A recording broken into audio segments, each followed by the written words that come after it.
Et Optimism par exemple, qu'est-ce que ça fait concrètement? J'ai vu passer aussi Optimism, j'ai été voir le site aussi. Il me semble d'ailleurs que c'est à la suite de ton tweet qui disait, qui listait un petit peu les projets où il pouvait y avoir des potentiels airdrops. Ouais. Et j'étais allé voir Optimism et du coup j'avais pas forcément compris exactement à quoi ça servait au départ comme ça. Enfin, tu vas me dire, j'ai seulement regardé l'interface. Ouais, c'est un layer 2 en fait, hein, donc il n'y a pas encore beaucoup de projets qui sont sur Ethereum Layer 1. Il n'y a que Uniswap pour l'instant, de très très gros projets. Donc ça permet de faire des échanges de crypto à moindre frais. Quoique, parce que en fait, pour envoyer de l'argent sur Optimism, il faut utiliser donc un bridge. Donc c'est ça que tu as vu sur le trade airdrop. Donc pour transférer l'argent de layer 1 à layer 2, donc on utilise le bridge. Et ce bridge, on paye les frais d'Ethereum layer 1, donc ça coûte autour de $100. Et après, on peut faire les swaps sur le layer 2. Là, ça coûte beaucoup moins cher, mais c'est quand même 5-6 $, quoi. Et donc pour l'instant, les layer 2 sont une solution intéressante, mais il n'y a pas assez d'adoption en fait. Et par contre, ce qui est très bien, c'est que plus les layer 2 seront utilisés, plus le layer 1 sera décongestionné, parce que les transactions sur layer 2 se grouperont entre elles pour repartir sur le layer 1. Donc en fait, ça peut scaler très très rapidement. Et il y a une deuxième solution pour scaler autre que les layer 2, ce qu'on appelle les sidechains ou Ouais. les commit chains. Donc ça, c'est par exemple Matic, le réseau Polygon. Donc ça, c'est une sidechain d'Ethereum, c'est-à-dire que ça reprend, c'est un langage Solidity, ça reprend le VM, donc l'Ethereum Virtual Machine. Mais donc c'est lié à Ethereum, mais pas trop en même temps. C'est pour ça que c'est une sidechain, une chaîne à côté, qui utilise son propre gas token, donc le Matic. Et par contre, on voit qu'il y a pas mal d'applications déjà qui sont présentes sur Ethereum Layer 1, comme Aave, il y a Sushi, il y a Curve, donc c'est pas mal, quoi. Et puis c'est vraiment pas cher pour le coup. Le réseau Polygon, c'est quelques centimes la transaction, et ça fait beaucoup pour...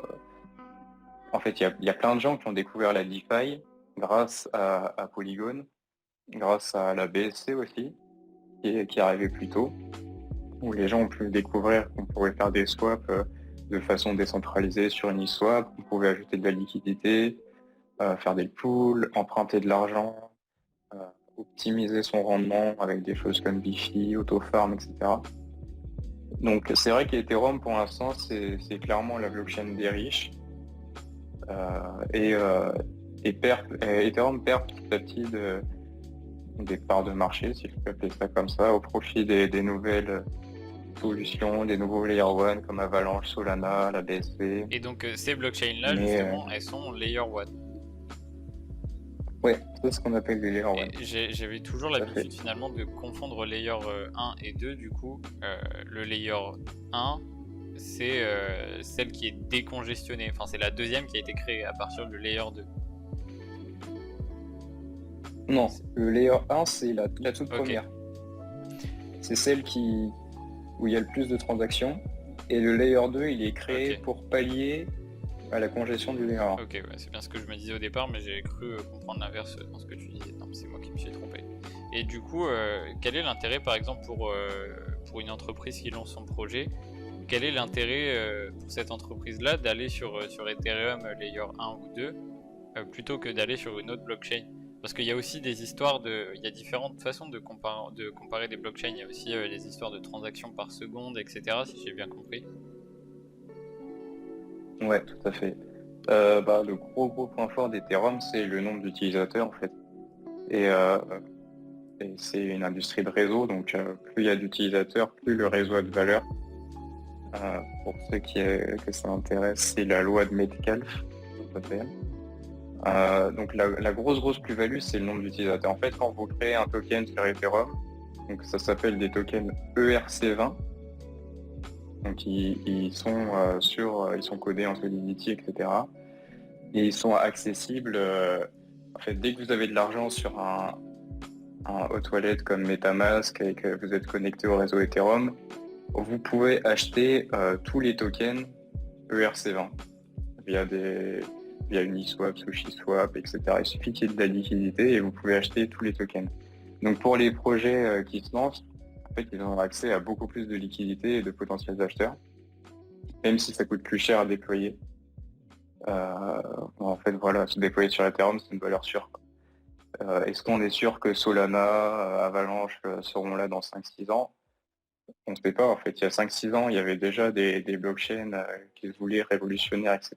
Et on n'entend plus du tout parler aujourd'hui. Justement, c'est ça en fait, c'est une question d'adoption. Et c'est pour ça aussi qu'on voit beaucoup de projets qui développent une communauté, qui tiennent énormément à développer cet aspect-là, avant même de parfois travailler sur les fondamentaux du projet.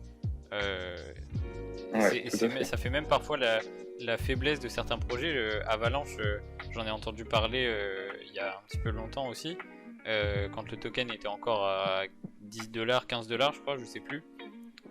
J'ai tout vendu avant que ça arrive à où ça en est aujourd'hui, hein. Je suis bien nulos, vous inquiétez pas, je suis pas riche du tout.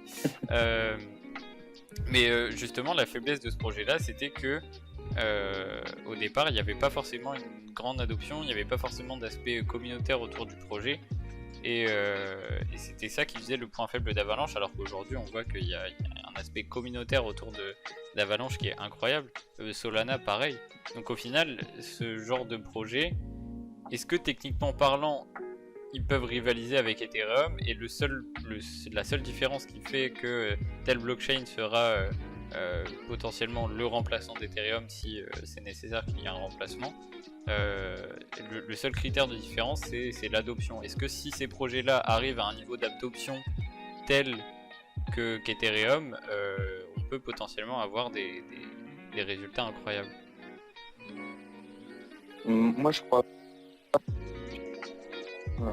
Les problèmes de micro, pardon. Je ne crois pas à la thèse d'un futur où il y a une seule blockchain qui va rafler toute la ligne, qui aura 100% des utilisateurs dessus. Je suis plutôt partisan de l'idée que ce sera un monde cross-chain où avec les bridges on va pouvoir passer d'Ethereum à Avalanche, à Solana, à Elrond, à ce qu'on veut à Harmony, etc. Et donc pour moi, Ethereum restera le leader, la première blockchain, celle qui a le plus de capitaux, le plus d'utilisateurs, parce que tout simplement elle a l'avantage d'avoir été la première. C'est Facebook. Ouais, c'est ça. Le first mover advantage, c'est très très important dans la crypto. Après, par contre, ouais, les autres blockchains sont totalement légitimes et vont pouvoir continuer d'attirer des nouveaux utilisateurs, et ça sera peut-être la porte d'entrée des nouveaux utilisateurs. Par exemple, la BSC, c'est très très facile de passer de Binance à la BSC, donc les gens ont sauté le pas plus facilement en fait. Il y a moins de friction que pour passer sur la blockchain Ethereum, où déjà c'est 15 € de frais juste pour envoyer ses ETH sur un wallet, etc. Donc moi je pense que c'est une très bonne chose qu'il y ait de plus en plus de blockchains qui apparaissent, elles ont toutes leurs spécificités, etc. Mais en général, elles sont compatibles EVM, donc Ethereum Virtual Machine, et elles ont toujours en fait cet attrait pour Ethereum. En fait, du coup, ça permet à ce que les applications qui sont déjà sur Ethereum puissent migrer, se développer très facilement sur les autres blockchains. En fait, c'est le cas. Je pense à Aave qui s'est déployé sur Avalanche. Ils ont pu le faire très simplement parce que Avalanche est compatible EVM. Par contre, il y a qui ont d'autres langages de programmation, comme Solana, c'est du Rust, Ada, c'est encore un autre langage, Elrond, c'est un peu spécial aussi. Et en fait, la grosse question et le gros challenge pour ces blockchains non EVM compatibles, c'est d'attirer des développeurs qui acceptent d'apprendre leur code uniquement pour cette blockchain en fait, et de développer tout l'écosystème, parce que une blockchain où il y a une application décentralisée, il y a 5 développeurs dessus parce que c'est trop compliqué, etc. etc. En fait, ça vaut rien.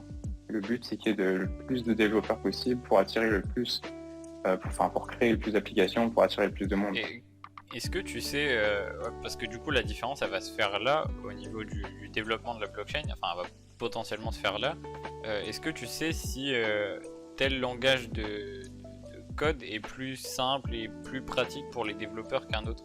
Parce qu'on entend souvent parler de Solidity, parce que j'imagine que c'est le langage le plus courant. Mais pour le coup, par exemple, je savais pas que Solana c'était un autre langage et j'allais te poser la question justement quel était l'intérêt pour un développeur ou pour quelqu'un qui fonde un projet d'aller soit sur Solana ou sur Ethereum. Mais du coup, est-ce que la différence entre Rust et Rust, c'est bien ça, hein? Ouais, c'est ça. Quelle est la différence entre les deux finalement? Est-ce que pour un développeur c'est plus intéressant d'apprendre le Solidity parce qu'il y a déjà énormément de projets en place, parce que la plupart des autres projets vont sûrement faire du Solidity, ou est-ce que c'est plus facile pour lui d'aller sur Rust parce que c'est plus facile à apprendre, parce que c'est plus facile à faire, ça lui permet plus de choses? Ouais, ouais, je te disais, Solidity, c'est le langage de programmation où il y a le plus de ressources disponibles parce que c'est le plus ancien. Donc je pense que c'est plus facile d'aller vers Solidity parce qu'on se dit, avec toutes les blockchains qui sont EVM compatibles, il y aura toujours des projets qui cherchent des devs. Alors que si on se concentre sur Rust, déjà, moi je suis pas du tout côté tech, donc je connais pas trop le code, etc. Mais je pense qu'il y a beaucoup moins de ressources pour apprendre et puis on se contente en fait à une blockchain bien précise. Par contre, ce qui est super intéressant, c'est que en ce moment il y a des Layer 2 sur Solana qui se développent et qui vont permettre de transporter des applications sur d'Ethereum et de les transporter sur Solana. Donc en fait, un Layer 2 qui est compatible EVM. J'ai appris ça tout à l'heure en regardant l'interview de Mark Zeller par le journal du Coin sur YouTube, si ça vous intéresse. Et en fait, c'est génial quoi, pour Solana, parce que du coup, ça peut attirer quand même les grosses applications d'Ethereum via ce principe, en fait, de se rendre EVM compatible, en quelque sorte. Et du coup, ça limite un petit peu les différences qu'on peut faire entre Solana et Ethereum si on arrive à avoir des applications de Solana sur un layer 2 qui sont EVM compatibles. Je parle, là ça y est, je parle, je suis plus du tout un nulos là. Incroyable, j'ai placé EVM compatible. Là, c'est des mots techniques. Mais du coup, quelle va être la frontière entre Solana et Ethereum encore une fois? Parce qu'en fait, j'ai l'impression que dans quelques années, pour une entreprise, ça va être un marché très concurrentiel entre les différentes blockchains. Malgré le fait qu'elle soit nécessairement cross-chain, qu'on va pouvoir passer de l'une à l'autre, etc. Et je me place toujours du côté de l'investisseur ou de quelqu'un qui fait un projet sur la blockchain et je me demande quel est l'intérêt pour un mec d'aller de faire une application sur Ethereum Layer 2 ou de faire une application sur Solana Layer 1 ou une application sur Solana Layer 2 si elle est EVM compatible. Ouais, je vois ce que tu veux dire. Après, chaque blockchain a sa spécificité. Par exemple, Solana, il y a des temps de transaction très courts. Donc, par exemple, ça facilite des applications sur le trading où tu as besoin de passer très vite les ordres, etc. Après, tu as les projets qui cherchent plus de sécurité. Donc là, je vais plutôt tourner sur Ethereum, qui est plutôt ancien. Après, tu as ceux qui...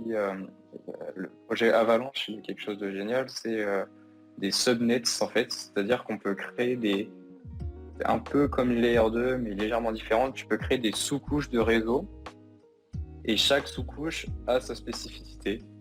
Donc tu peux plutôt accentrer sur la sécurité, plutôt sur la vitesse d'exécution, plutôt sur la décentralisation. Et donc voilà, en fait chaque blockchain aura sa petite spécificité. Pourquoi j'ai vendu mes AVAX? Après, là pour le coup, tu nous as spoil un peu parce que la semaine prochaine, on va parler... oh là là, mais je l'ai pas encore annoncé ça non plus. On va parler du coup d'Avalanche et de Solana. D'ailleurs, je dis rien, mais il y a déjà un intervenant qui est parmi nous pour Solana. Et donc, ouais, bah écoute, je savais pas du tout que ce genre de possibilités existait. Mais c'est intéressant de voir que chaque blockchain a des particularités spécifiques. Là, ça me parle quand tu me dis qu'Ethereum est plus là pour la sécurité. Enfin, c'est un projet qui aspire plus à la sécurité parce que justement, il est là depuis plus longtemps, etc.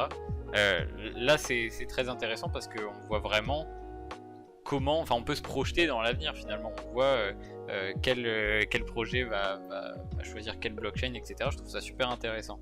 Et un autre aspect qu'on associe souvent à Ethereum, c'est la DeFi. Alors tout ce qui est farming, stacking, etc. On en entend souvent parler. Est-ce que tu peux nous en dire un petit peu plus? Parce que pour le coup, c'est pas un aspect qu'on a discuté sur Bitcoin. Parce que si je me trompe pas, Bitcoin, pour le coup, c'est pas forcément une blockchain qui s'y prête énormément. Ouais. Alors il y a des Bitcoin maximalistes qui essaient de développer la DeFi sur Bitcoin, mais il n'y a pas beaucoup de capitaux qui y vont et c'est assez compliqué. En revanche, sur Ethereum, la DeFi, c'est la grosse valeur ajoutée d'Ethereum, je trouve. Donc DeFi, c'est Decentralized Finance, donc finance décentralisée. Donc en fait, c'est des protocoles, donc des sites internet si vous voulez, où donc il y a plusieurs types de protocoles. Il y a des protocoles d'échange, donc comme Uniswap, SushiSwap, où en fait on va échanger comme sur Coinbase, comme sur Binance, où on va échanger de la crypto contre une autre crypto, on va échanger de la crypto contre des USDT, des stablecoins, etc. Donc ça, c'est des échangeurs décentralisés qui marchent grâce aux gens qui apportent de la liquidité, donc les liquidity providers. Comment ça marche? Donc en gros, ça c'est le farming. C'est-à-dire que vous avez deux cryptos dans votre portefeuille. Vous avez par exemple de l'ETH et du stablecoin USDT. Et donc vous allez créer une pool, vous allez créer un token où il y a 50% d'ETH et 50% d'USDT. Et vous allez donc apporter cette liquidité au protocole, de telle sorte que tous les utilisateurs qui vont faire des swaps de l'USDT vers l'ETH ou de l'ETH vers l'USDT vont utiliser votre liquidité. Et donc, comme ils utilisent votre liquidité, vous allez être rémunéré pour ça. Vous avez 0,03% de frais sur tous les swaps.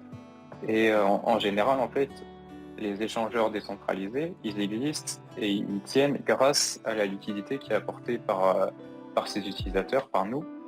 Et donc, leur but, c'est de nous inciter à rester. Et en général, du coup, ces protocoles, les DEX, qu'on appelle les Decentralized Exchange, ils vont nous incentiver à rester en nous payant avec leur token de gouvernance, donc avec du token Uni sur Uniswap ou Sushi sur SushiSwap par exemple. Ça, si vous voulez, je vous mettrai dans le Discord, j'avais fait une petite fiche résumée sur le farming où j'avais un peu expliqué très simplement comment ça fonctionne.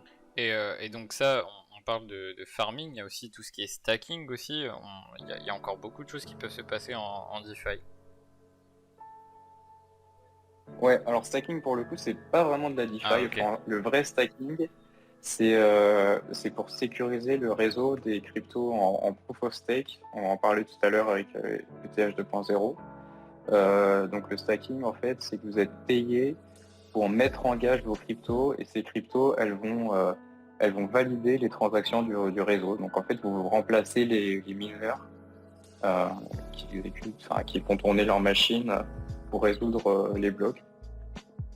Donc le stacking, c'est légèrement différent de la DeFi. Par contre, il y a un autre aspect de la DeFi, c'est tout ce qui est dépôt d'argent, emprunt d'argent. Donc par exemple, les protocoles comme Aave, Compound, par exemple. Là en ce moment, moi j'ai de l'ETH et j'ai envie d'acheter quelque chose dans la vraie vie, une montre, voilà, je dis n'importe quoi. Mais j'ai pas envie de vendre mes ETH parce que je pense qu'ils vont monter à 10 000. Qu'est-ce que je fais? Je dépose mes ETH sur Aave. Donc admettons, je dépose, je dis n'importe quoi, 100 000 d'ETH sur Aave. Je peux emprunter 50 000 $ en stablecoin que je peux retirer dans la vie réelle, acheter une voiture, acheter ce que je veux, et tatata.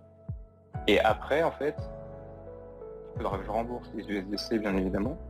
Mais en fait, mon but, c'est de ne pas vendre mes cryptos. Mon but, c'est de profiter de la hausse sur le long terme. Et donc, les protocoles comme Aave et Compound permettent d'avoir de la liquidité disponible sans vendre les cryptos Alors évidemment, on paye un petit intérêt sur les cryptos qu'on emprunte, mais on gagne aussi un petit intérêt sur les cryptos qu'on prête.